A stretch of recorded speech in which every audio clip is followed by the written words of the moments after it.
This is a compilation of problems with Yandere Simulator, covering everything from the game's lore to its characters. If you want me to make more videos criticizing Yandere Simulator, then make sure to hit the subscribe button. Anyway, with that being said, let's get into it.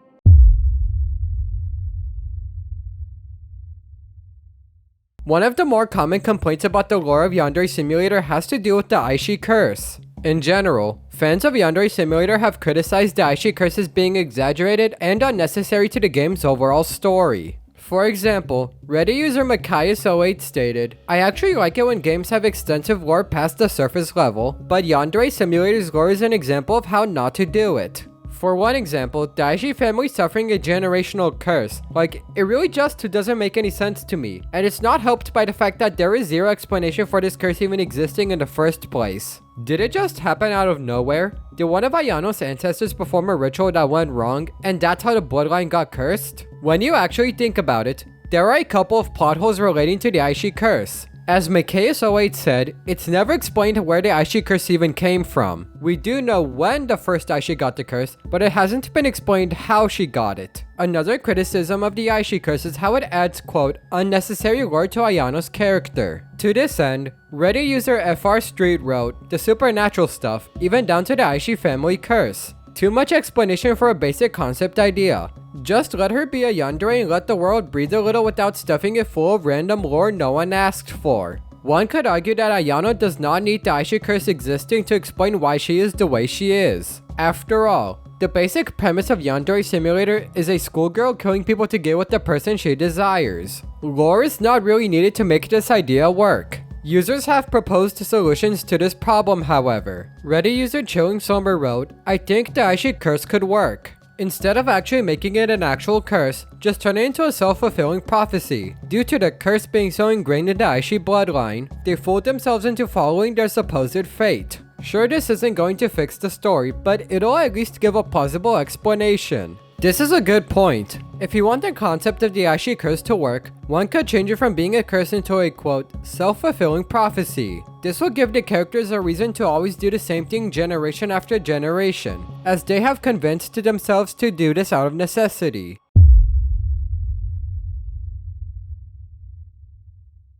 Another very controversial part of Yandere Simulator's lore concerns one of the rivals, specifically Mita Rana. She is the 7th of the 10 rivals in the game, meaning she appears during the 7th week of school. Anyway, Mita has proven to be the most controversial rival of Yandere Simulator. Many videos and posts discuss why she is horrible and should not be in the game. Explanation of Mita's predatory behavior. In her character sheet, it states that her hobby is seducing schoolboys, and that once she goes to Academia High School, she will quickly begin hunting for new prey and Senpai will catch her attention. The glorification of Mita's predatory behavior. Mita Rana's revealing character design, sensual dialogue, and overall presentation are portrayed as sexy and attractive in Yandere Simulator, but it's very disturbing to do this to an adult who hits on teenage boys. Mita Rana's lack of personality. Mita Rana's bio, unlike Osana's, does not give out any useful information that explains her behavior. The only thing you can find is the repetitive amount of times it is stated that Mita Rana likes teenage boys, making her bio just a dry dessert of pedophilia. It becomes evident as to why everyone hates the concept of Mita Rana.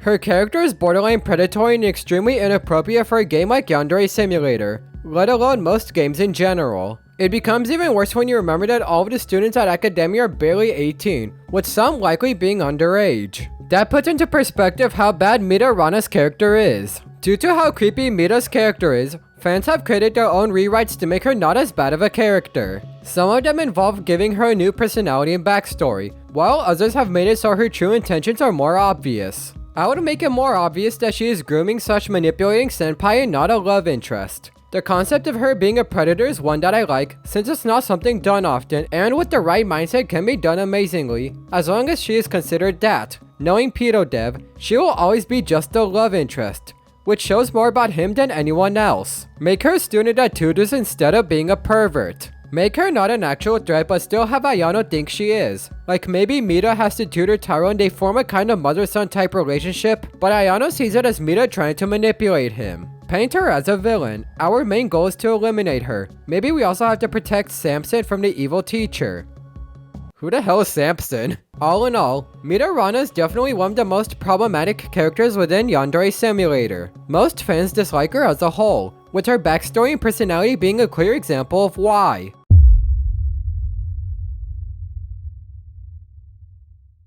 Another complaint about Yandere Simulator's lore has to do with Ryoba's trial. For those who don't know, Ryoba's trial was the in-game event that determined whether or not she got away with murdering the 10 rivals in 1980s mode. Even though not too many people have criticized this part of the game, a few people have shared quite a lot of information regarding their dislike of the trial. Reddit user Qtum summarized their thoughts saying, quote, "One thing that I can talk about forever was the complete unprofessionalness of the 1980s mode trial, and that the only reason Ryoba won the trial was because Ayano would have never existed if she didn't. Basically just plot armor to keep it steady." You could definitely argue that Ryoba's trial was only created to allow Ayano to come into the story at a later point. However, Ryoba winning the trial does not always play out in-game. Depending on what the player does, she could be found guilty and the game ends there. Regardless, the official storyline of Ryoba being found innocent still stands. Believe it or not, Qtum has written in more depth about why they find Ryoba's trial to be flawed.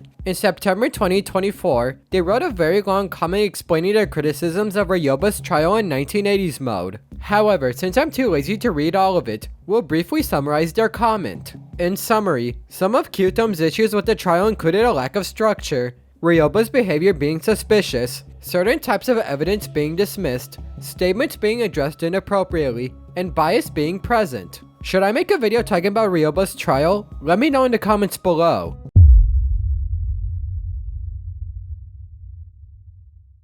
Another notable complaint about the lore of Yandere Simulator is how it's all over the place. This was one of the more common criticisms on Reddit, meaning that fans clearly have an issue with it. User OKStruggle5695 has written about this, stating, quote, "My problem is that the story is literally everywhere and it gets more tangled. The whole story of the Aishin Psycho families, Succubus sisters, now Ayano's grandmother and Ryoba's mother. Everything is literally stacked one after another, and not in a good way." When you think about it, the lore of Yandere Simulator does have a lot of parts that are not connected whatsoever. In addition to this, fans have also stated that parts of the lore are not fully utilized. Reddit user Sweet Tooth T shared examples of this, saying, quote, "The lack of use of everything in the game. Like, you have a money system that only works for a dude in the alley rather than the overall game. You have supernatural or epic lore that doesn't show or be explored in the game, and when it does, it gets glossed over. An obvious way to fix this issue is to organize the lore so everything is not cluttered. Whether this leads to lore being removed or reworked entirely, organizing the game's lore so that it's not all over the place will make things a lot better."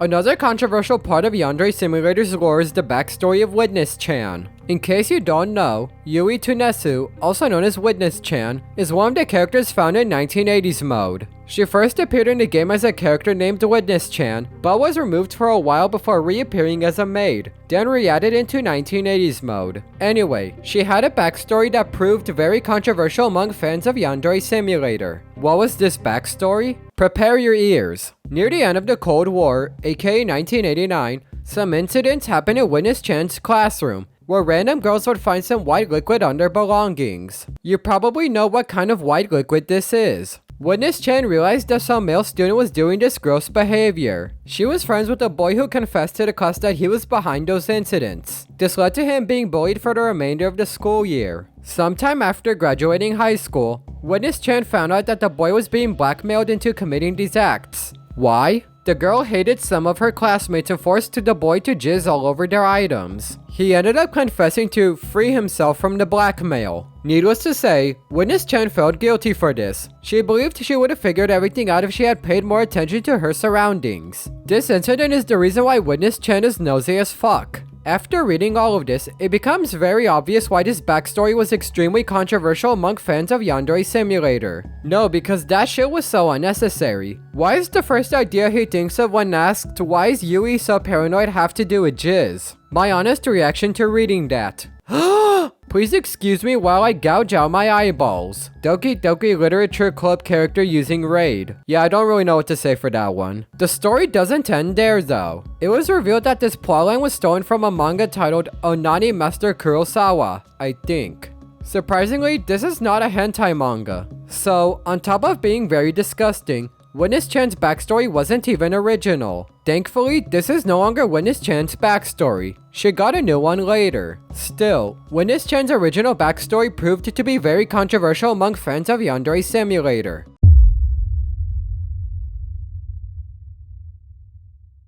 This criticism was one that I actually found pretty interesting. Reddit user Sky the Weird Idiot replied to our post commenting, quote, "I feel like Yandere devs should either give lore to every character or none at all and focus on the schoolgirl murdering to get her crush aspect of the game. I see a lot of people saying that there's so much unneeded lore in the game, but to be fair, it is his game and he can do what he wants with it. But my main issue is how some characters are way more developed than others. If there's going to be character lore, then develop lore for everyone, not just random characters." What Sky is essentially saying is that the amount of lore between the characters is imbalanced. They use Megami as an example, writing, quote, "Megami is very obviously way more developed story-wise than the rest of the rivals, so much so that she's been deemed a Mary Sue by the fandom." This connects back to the section dedicated to her, where fans have deemed Megami a Mary Sue. Sky did propose a solution to this issue, which is to give lore to all of the in-game characters. I actually agree with this, as it would cause the world of Yandere Simulator to have more personality. It would also lead to none of the characters standing out as much as Megami currently does. They wrote, "If all of the rivals had some extremely developed lore like Megami, and Megami's lore and planned gameplay style was toned down a bit, I feel like she wouldn't be called a Mary Sue anymore." If Sky's solution to this problem was implemented, it would likely lead to fans no longer calling Megami a Mary Sue.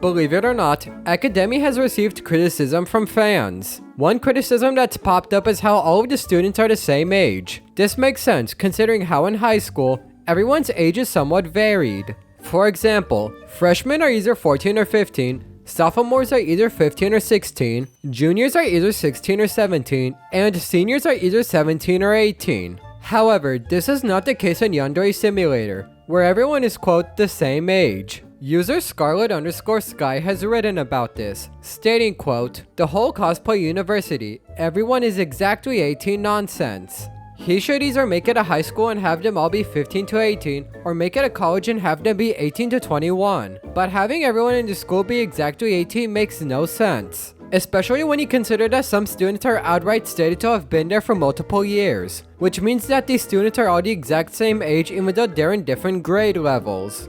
And it gets even stupider when Hanako shows up and she's the exact same age as her supposedly older brother. Considering the fact that everyone is the same age, this makes it difficult to determine whether Academy is a high school or a college. I said it's because the ages of a high school senior and a college freshman are both 18. Therefore, Academy would have to be specifically stated to either be a college or a high school to avoid confusion. Speaking of everyone, Morphig5840 wrote, "If all students are 18 or older, then why are they going back to high school when they could be working or going to a university? What is the reason?" That's a very fair point.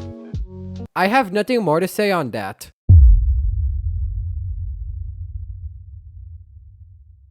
Another part of the Yandere Simulator lore fans have criticized is the Psycho family. For some, the very idea of the Psycho family is enough to dislike them. Some have even said that they straight up don't like the family at all. An example of this comes from the Reddit user Sakai Krill, who wrote, "I just don't like anything about it at this point. Sure, the lore is interesting, but the characters really aren't. It feels like Alex just wrote random things into the backstory and the lore of this family to make it cool, mysterious, and edgy. But it feels more like some plot that a 6th grader wrote for their imaginary Undertale alternate universe or something." The idea of the Psycho family being unnecessary to the plot of Yandere Simulator is a common one. Linny Yan is another user who believes this, writing, quote, "Everything in the lore is about them and it's extremely irritating." It's clear that a lot of people are not a fan of the Psycho family as a whole. It has been suggested that the Psycho family would be better suited to having a game about them only, which is honestly fair. Considering how much lore is known about the Psycho family, a game dedicated to just them would make a lot of sense.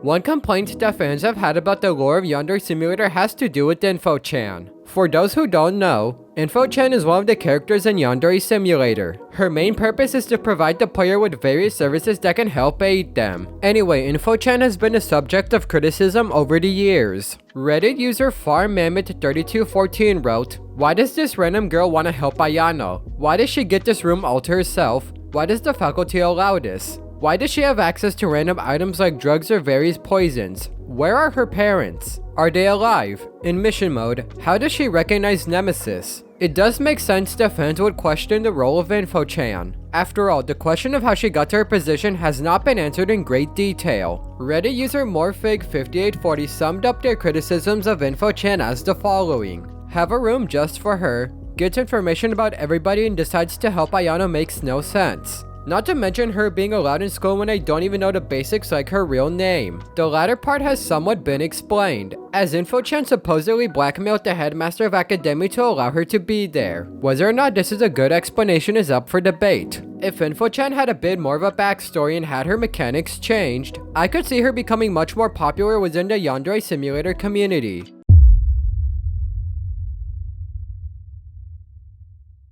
I know the title of this section sounds weird, but it'll make sense. Reddit user Apathetic Robbins wrote the following comment in the replies to our post. The reason that the suitors can always find a rival they have a crush on, even when she's dead, is because they all wear a very strong perfume that they can track down. Like dogs, I guess. It gives a funny mental image, but it makes absolutely no sense. I actually did not know this was a thing. That being said, I could not find a mention of this piece of trivia on the Yandere Simulator wiki. Therefore, take it with a grain of salt. I do agree that it's stupid though. Apathetic Robbins also wrote the following about this piece of trivia. Why can't Raibaru sniff out Osana but Kyuji can? In Japan, it's considered rude to use too much fragrance. Well, tough luck to computer science majors. So this doesn't really make sense. Why is there not a gameplay option to steal the rival's perfume so the suitor cannot track her? And last but not least, no perfume is strong enough for someone to be able to sniff out the person using it from across the school campus. If this is indeed the case, then it's definitely one of the dumber pieces of trivia about Yandere Simulator. Again, I could not find this being officially mentioned anywhere, so take that piece of trivia with a grain of salt.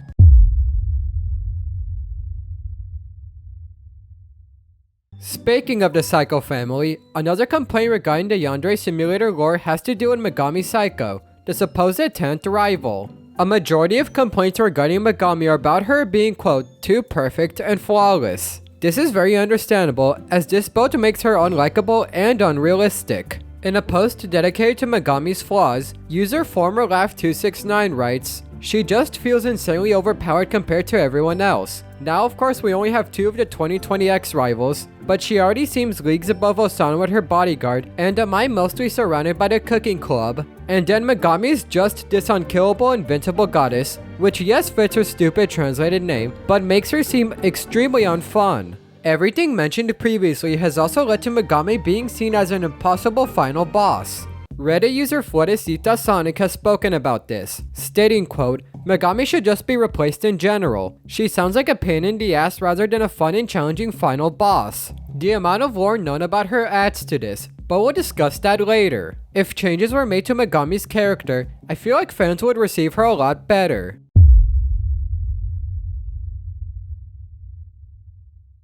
Yeah, the title of this section was a joke. However, this will make sense in a bit. Reddit user .1weirdo Julia replied to our post saying, quote, "I was asking questions, and Yandere Dev stated that the Aishis start in the 1800s, and the oldest living Aishi is 133, but that means their senpai is still alive. Because I asked what happens if the senpai dies, and he said they commit suicide. I can't lie, I wasn't sure if this was actually the case.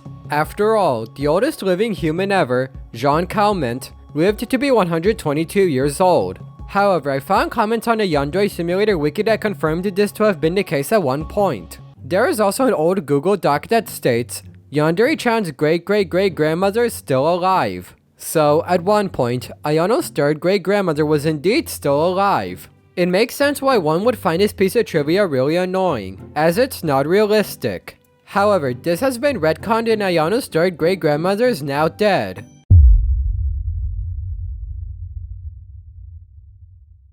One notable complaint about the lore of Yandere Simulator is how it is poorly executed. In the comments of a different post I made, user such a creative name 12 wrote, I would also say this. The way the lore is delivered is also unenjoyable. It's supposed to be Ayano's story, yet she lacks agency in her own narrative. She's being tugged along by InfoChan and being told what to do, instead of utilizing Ayano's pre-existing knowledge. Yet Ayano is unnecessarily reliant on InfoChan to do things for her. Why does she need to be told to stalk Osana like a pet by InfoChan? Ayano stalks Taro. She on her own intuition should investigate and determine for herself whether or not the girls are a threat. To be honest, I did not think of Ayano's character this way. She could definitely be doing everything in game herself, yet she relies on someone like InfoChan to get certain items and do certain tasks for her. Such a creative name 12 further wrote, instead we have this omnipotent character, InfoChan, that just somehow knows everything and just dumps lore and character information. Alex releases all these lore bits, but they don't actually make the story more intriguing or any more engageful. The way it's delivered is boring, spoon-fed, or obscure, and Ayano the character rarely ever has thoughts or speculations of her own. With the existence of InfoChan,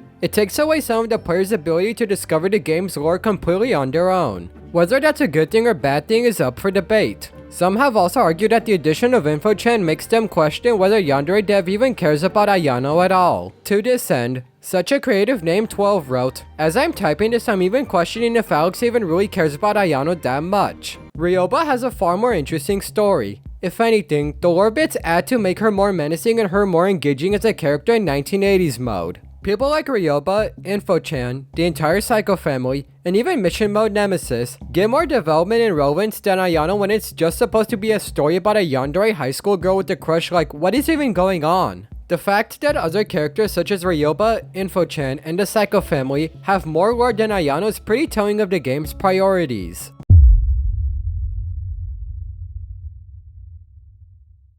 Once again, we return to the Psycho family. For those who don't know, the Psycho family is one of two prominent families in Yandere Simulator. They are notably the owners of Academy and Psycho Corp. Anyway, why is the Psycho family featured in this video? There is a lot of lore about them that fans of Yandere Simulator hate. For example, fans do not like the idea of the Psycho family supporting eugenics. In case you don't know, eugenics is, quote, the selection of desired heritable characteristics in order to improve future generations, typically in reference to humans. It's basically the practice of making desirable traits appear within the human population. YouTuber Disturbing History made a really good video explaining the subject, so make sure to go watch that for more context. Anyway, in Yandere Simulator's lore, the founder of Psycho Corp, Saisho Psycho, was a supporter of eugenics. However, he never actually shared this publicly so as to not ruin his reputation. Fans of Yandere Simulator have brought up this piece of lore time and time again when discussing the worst parts of the game's lore. Am I the only one who doesn't like all the eugenic stuff in the Psycho's lore? I'm sure most of us don't like it. It's so unnecessary in a game about a yandere anime girl trying to win over her love interest.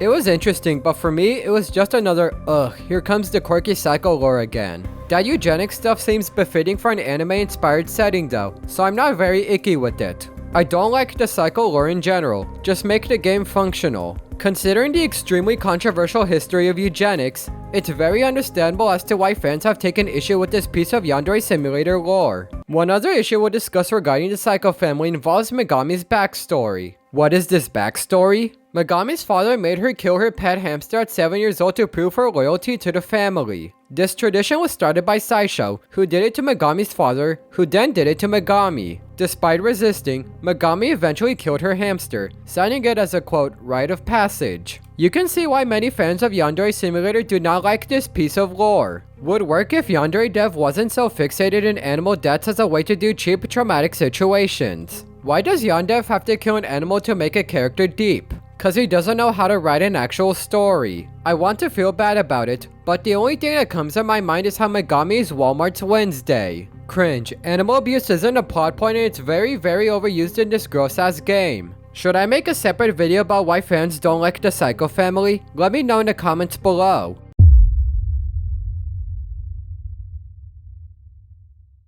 One more controversial part of Yandere Simulator's lore has to do with the male students at Academy. Supposedly, all of the male students at Academy buy panty shots from InfoChan. Yeah, that's the piece of lore. According to the game's lore, every male student at Academy participates in this kind of behavior. This piece of lore makes no sense, considering how not every male student is the type of person to do that. Fans have shared their complaints about this piece of Yandere Simulator lore. In fact, when asked about the most fucked up lore within Yandere Simulator, this was the top complaint. Everything, to be honest, especially the one about all boys supposedly being perverts purchasing panty shots from InfoChan. It doesn't even make sense for some of the boys to be doing that because some don't care or don't like it, or some don't believe InfoChan is real. It literally makes no sense at all. He's really trying to tell me that Budo of all people buys panty shots? The martial arts club leader who likes to set a good example? Nah. This has gotta be his way of deterring people from shipping Ayano with non-senpai boys. The mechanic of panty shots is controversial in its own right, but involving the male students of academia just brings this piece of lore to a whole new level of problematic.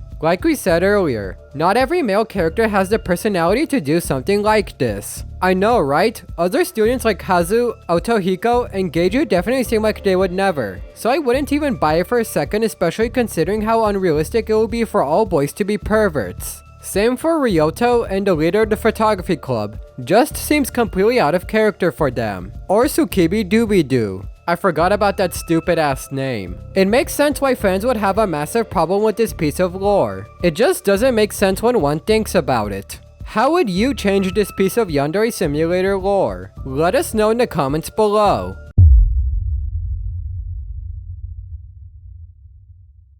The final complaint we'll be sharing in this video has to do with the lore seemingly being made up randomly. What do I mean by this? Essentially, fans have claimed that Yandere Dev creates lore without considering how it'll fit into the world of Yandere Simulator. Reddit user Baba Baba Ye wrote about this, stating, quote, "It's so much but so little at the same time. It just feels like Yandere Dev gets an idea and writes it into the lore without even considering how it's going to connect to the rest of the story he made, or how he's even going to put it in the game in the first place." What they're saying is that whenever Yandere Dev comes up with an idea for lore, he just adds it without questioning if it'll make sense within the game's story. Considering everything we've talked about regarding the lore in this video, you could see why this criticism was brought up. In addition, Baba O'Reilly stated, whenever he even asks himself questions about it in videos, he'll just get all smug and go all, "You'll just have to wait and see," emoji. Bro, it's been 10 years, just tell us. Also, the fact that he contradicts himself too. He definitely does not have a clear timeline written down and is just placing things down wherever he thinks fits. Baba also states that Yandere Simulator does not have an objective timeline, which is likely a result of some of the game's lore being made up on the spot. It would definitely help if a clear timeline for Yandere Simulator was established, as it will make it easier for fans to keep track of the game's story. What do you think though? Let me know in the comments below.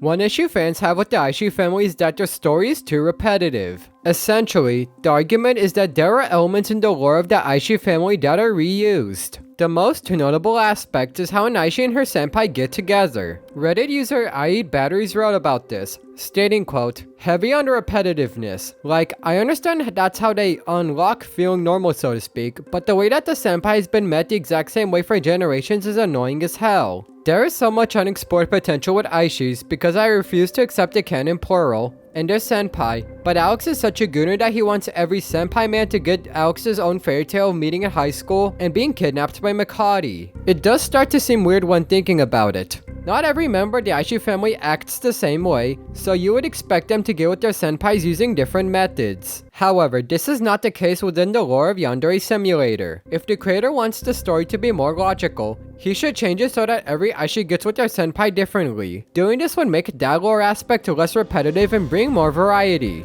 Another Reddit user also complained about this, writing, quote, "As much as I like the lore and how I don't mind it so long, it's repetitive. The senpai bit is usually the same and it makes it look weird." It makes sense why people would complain about this, as this would not happen in real life. It's likely that every member of the family did not get with their partner in the same exact way. If the creator of Yandere Simulator changes this part of the family to be more realistic, fans of the game would likely receive the Aishi family more positively.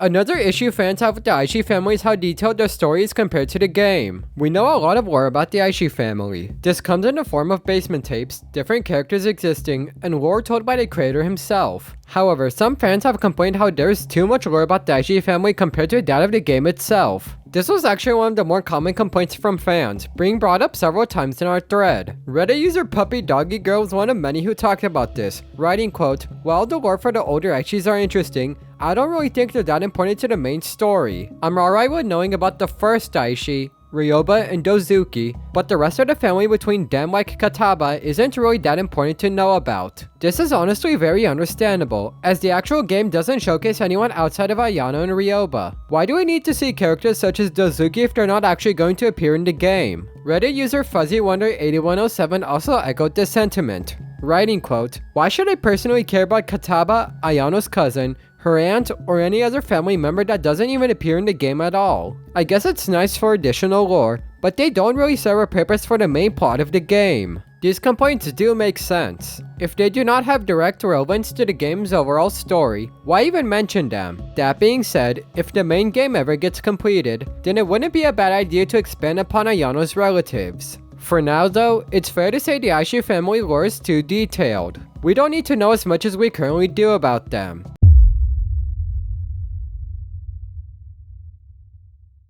We touched on this criticism in a previous video, but it makes sense to discuss it again. Fans have complained about the Aishi curse. Some people have said it's unnecessary, while others have stated that it's a bad excuse for explaining Ayano's personality. Reddit user FuzzyWinder8107 also complained about this, writing, quote, "I just generally don't like the whole Aishi curse thing. The curse is Alex's excuse to make Ayano emotionless because he says he got criticized for Ayano's personality in older concepts of the game. It just doesn't feel really creative to me. I was fine with the other idea that Ayano is emotionless is because you're making her what you see her as, which works because you do play as her. Using a curse to explain the protagonist's lack of emotions can definitely come off as lazy. One can interpret the curse as the game's creator not having a good way to explain Ayano's lack of emotions." Fuzzy Wonder is not the only user who has made this criticism about the Aishi curse. Reddit user Makai08 also wrote about this a few months ago, stating, quote, "The Aishi family suffering a generational curse. Like, it really just doesn't make any sense to me, and it's not helped by the fact that there is zero explanation for this curse even existing in the first place. Did it just happen out of nowhere? Did one of Ayano's ancestors perform a ritual that went wrong and that's how the bloodline got cursed? I know that I've already featured his comments in a previous video, but it still shows the issues some people have with the Aishi curse. Since then, however, an explanation for the curse has been given. Basically, the Basu sisters and their relatives are likely responsible for the existence of the Aishi curse. Whether or not this is a good explanation is up for debate. How do you feel about the Aishi curse? Leave your thoughts in the comments below.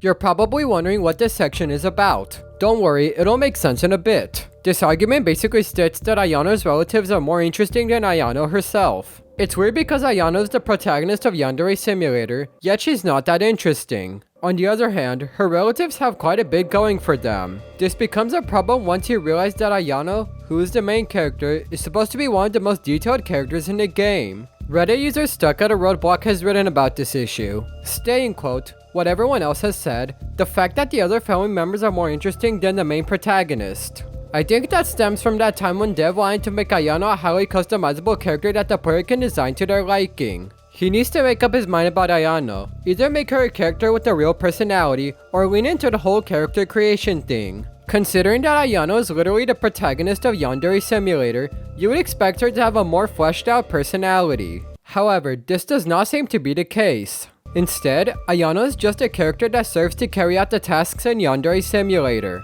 If Ayano had a bit more of a backstory, I could see fans liking her a lot more." While doing research for this video, I found out that Stuck at a Roadblock actually wrote about this exact issue back in March 2024. They wrote, quote, "Give her a real personality like her mother instead of making her anime Agent 47. Dev Zaster likes to justify it with Aishi conditioned this and Aishi conditioned that, but it's a poor excuse to not give any flavor to the protagonist. The best we're gonna get is giving her our own spice as the player and customizing her, I feel like." The latter part is actually a counter-argument people have given to Ayano not having a personality. Due to the fact that she has no personality, the player can make her whatever kind of person they want. That in itself can act as a way to fix this issue. What do you think? Leave your thoughts in the comments below.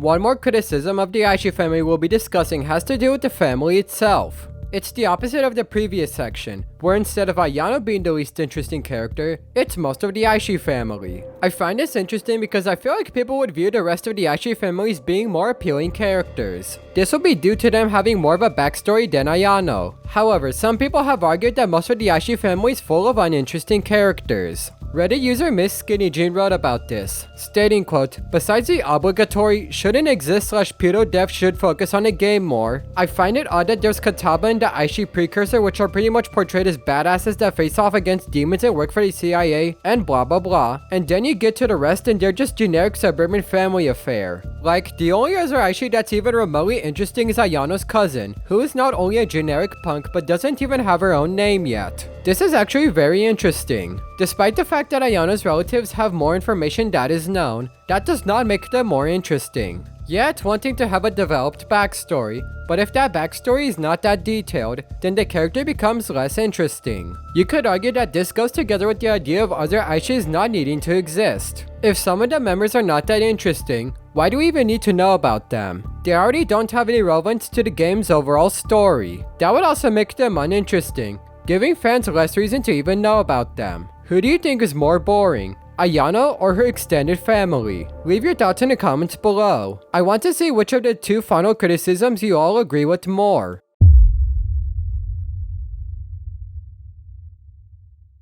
Perhaps the biggest complaint about InfoChan is that her character is pointless. This is actually the top comment that I have seen when it comes to InfoChan as a character. Essentially, the argument is that InfoChan does not serve any real purpose in Yandere Simulator. She basically just exists. Reddit user FarPomegranate5537 wrote a comment about this, stating, quote, "My problem isn't that she lacks a personality, that applies to basically every character, but the fact that she serves no real purpose. I honestly think that a tutorial plus the hairdresser are enough." Another user, SourCakeYT, also echoed this sentiment, stating, quote, "I forgot she fucking exists because she has no personality, no major appearances, no cool voice lines or anything." It's funny because if one tries to think about qualities that make InfoChan stand out, almost nothing will come to mind. Well, if a quality does come to mind, it's not one that would be considered good by most people. In addition to this, InfoChan does not serve as more than a guide or tutorial character. She merely guides the player on how to achieve certain tasks in Yandere Simulator. We'll return to this point later. User Lin Yan also wrote about InfoChan being a pointless character, stating, quote, "To be honest, she's kinda useless. All of the things she gave to us, we could just buy in the stores. I know she's probably the journalist's daughter and etc, but like, this is so unoriginal. And if she betrays Ayano because of that, it's just so stupid, like, she got revenge on Ryoba, not on Ryoba's daughter. This is dumb and does not make any sense." This is understandable. If some of InfoChan's services can be bought from other individuals, what purpose does she even serve? Yandere Simulator does benefit from having a tutorial for new players to reference, but InfoChan should not be the entire tutorial for the game.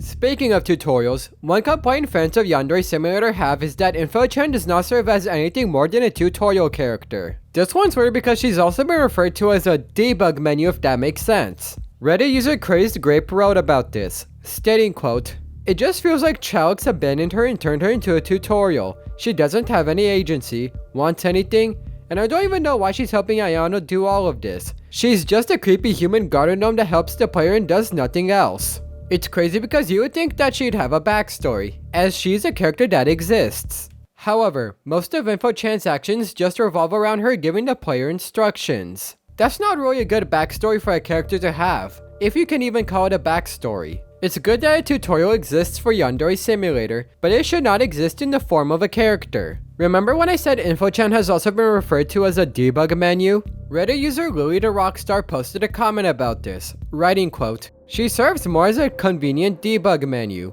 Most of the items you can get from her are things you can get from around the school, around town, etc. She doesn't provide hints to the player. Instead, she just flat out gives a tutorial that requires no thinking skills. As a plot element, she removes the agency in Ayano's motives. Instead of it being Ayano discovering the rivals on her own and getting rid of them on her own accord, the game frames it as Ayano just blindly going after whatever girl InfoChan directs her towards, which only further strips her of the yandere aspect of her character. Another problem with InfoChan is that she doesn't let the player figure stuff out for themselves. Instead, she directly shares information on how to do certain tasks in Yandere Simulator. For some people, this is something that would make them not like InfoChan. This also creates issue within the lore of Yandere Simulator. InfoChan guiding Ayano on doing anything in-game takes away Ayano's ability to do things herself. Essentially, InfoChan takes away some of Ayano's ability to make her own decisions. What do you think of InfoChan being a tutorial character? Let us know in the comments below.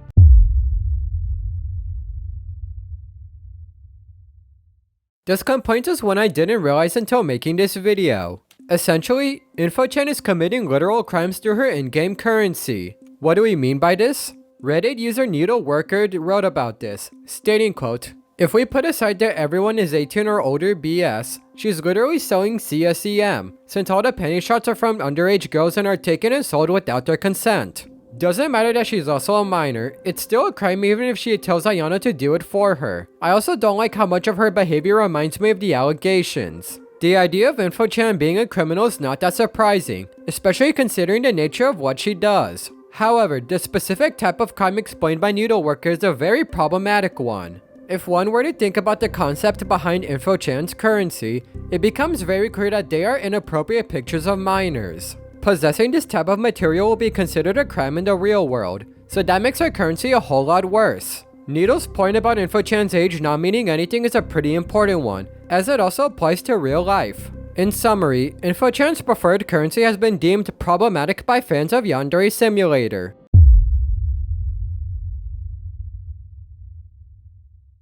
One complaint about InfoChan that I find pretty interesting is that she does not fit within the story of Yandere Simulator. Essentially, the argument is that InfoChan's character doesn't fit well within the universe of the game. She could be removed from the game, and its plot would not be affected. Reddit user Baba talked about this, writing quote, "She fit into the game back in the day, but now the story seems so full that she doesn't really fit into anywhere clearly anymore. Now that Ayano has a family of murderers and even a family friend hairdresser who gives her advice, is there really a need for InfoChan anymore if you're not a new player? Don't get me wrong, I loved InfoChan when I was younger and would still like to see her in the game, but she's one of the biggest examples of Yandev wanting everything in his story without considering how it would flow narratively. She almost has no impact on the lore and can be erased from Ayano's world without changing anything. I wish that Yandev would just confirm her as the journalist's daughter already so that she can be relevant without being some creepy maybe lesbian who uses penny shots as currency. This complaint is understandable, considering the amount of lore that Yandere Simulator has. Since basically anything that could be asked has been explained in-game, where can InfoChan even fit in? Every one of her traits can be seen elsewhere in the game, so we don't really need to go to InfoChan to do a majority of the tasks. She's pretty much rendered obsolete within the game's universe. What do you think? Let us know in the comments below.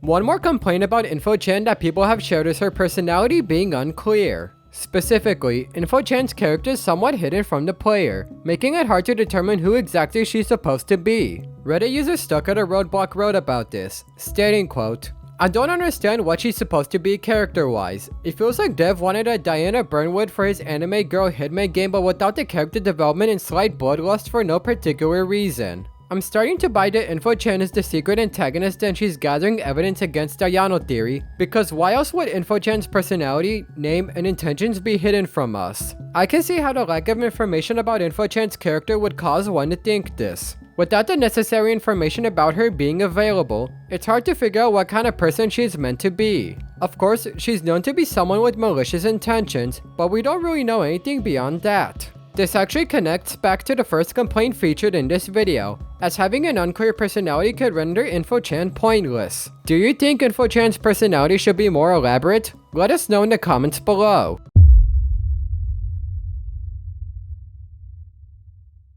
Perhaps the biggest complaint about Megami Psycho is that she is too perfect. This makes her become known as a Mary Sue, which is a character that has no flaws or imperfections. Essentially, Megami is a character who has no significant imperfections or flaws, which has brought a lot of criticism towards her. Reddit user InternalC4526 wrote about this, stating quote, "She's the definition of a Mary Sue. I understand she's the final boss, but plenty of final bosses aren't perfect. They have flaws so that way we can use those flaws to beat the final boss, but she doesn't. He needs to give her something or some reason to slip up so we can beat her." That is actually a good point. Considering that Megami is supposed to be the final rival of Yandere Simulator, she'd definitely be the hardest to beat. However, like all bosses, Megami should at least have some flaws so that the player can exploit them. Doing so would help them beat Megami and therefore complete Yandere Simulator. At the current moment though, Megami does not have any flaws that can be used against her. Some fans have suggested solutions to this problem however, a few of which are pretty creative. Reddit user Excellent2 suggested a way to make Megami flawed. They wrote, quote, "She's too perfect. I'd like her to have something about her that's not perfect. Maybe that she's so obsessed with being perfect that she has mental breakdowns." I actually like this solution. It's also quite realistic, as those who try to be perfect will try but ultimately fail to do so. This realization would probably drive Megami to have mental breakdowns. One more point I do want to say is that Megami's perfection is a flaw in itself. Due to the fact that she has no flaws, that makes her a flawed character. It's just an idea that I believe in being applied to Megami Psycho. How would you fix the issue of Megami being a flawless character? Leave your answers in the comments below.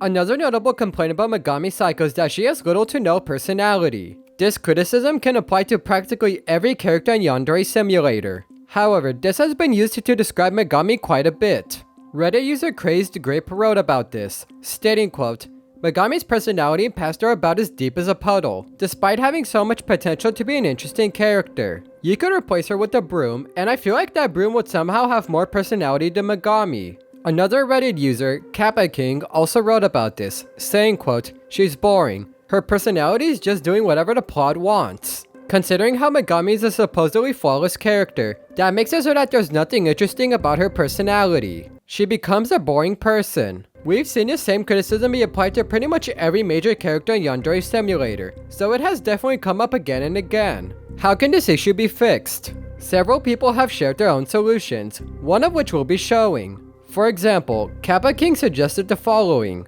I mean, wouldn't it be cool if she had a split personality? The reason she's not is that she was attending the school as someone else the entire time. Her mind split due to her ego needing to be perfect at all times. While her other self is clumsy, shy, and carefree, maybe she's very ditty. Her story could be that she started liking senpai as her other self and those feelings bled into her Megami self. A way to eliminate her is to bring her two halves together and have her realize that both girls are her and that she doesn't need to be perfect. This is a pretty good solution, not gonna lie. Her having two personalities that eventually combine is a very creative way to give Megami more personality. It'd be interesting to see Megami having two sides to her that conflict with each other. Her having to fight her inner demons and eventually realize both sides can exist together will be awesome to see in game. What do you think of this? Leave your thoughts in the comments below.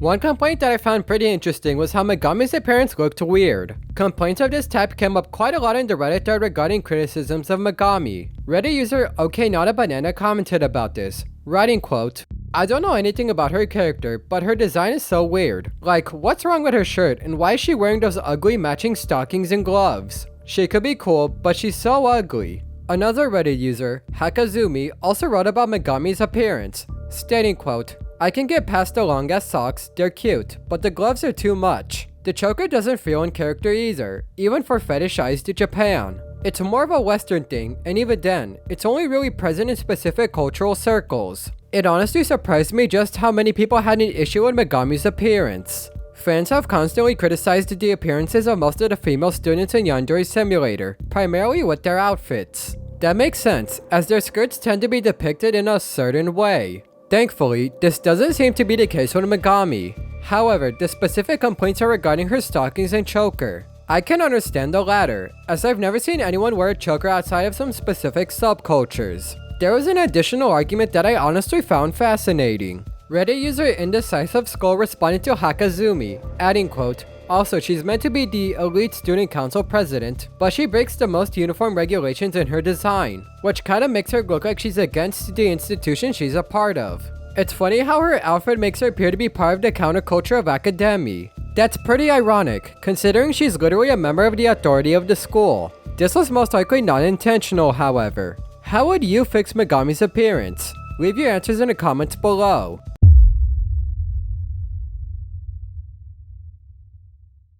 I feel like this point can be debated among fans of Yandere Simulator. Another complaint that fans have had about Megami is that she is not unique.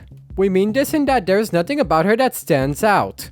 Even though it may sound a bit exaggerated, it'll make sense in a bit. Reddit user What4270 wrote about this, stating quote, "For someone who is supposed to be the perfect student council president student trope, she's so basic. There's nothing worth pointing out as to why she's unique among the rivals except the fact that she's a student council president. And that's it." They end after a comment with a funny phrase, saying quote, "If she's a spice, she'd be flour." Even though it sounds a bit crazy, I do get where What4270 is coming from. Because Megami has no flaws, that leaves little to no qualities about her that make her unique. Any imperfections Megami could potentially have don't exist. This, in turn, doesn't allow for there to be anything interesting about her. One solution to this problem will be to give her flaws, as that would create something interesting about her character. This would also solve another problem we discussed, which is Megami being too perfect. Essentially, the solution can kill two birds with one stone. All in all, one of the less common but still valid criticisms of Megami is that she is not unique.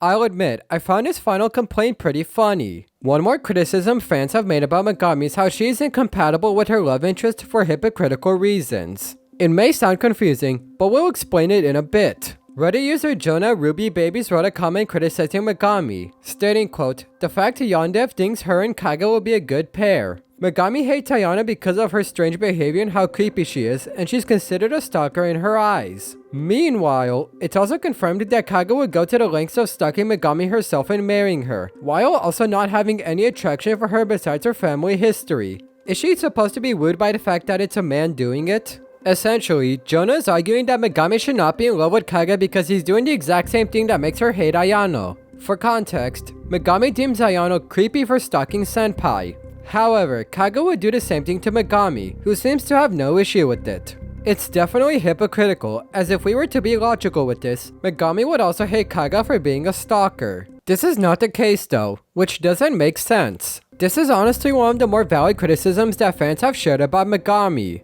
How would you fix this problem? Let us know in the comments below.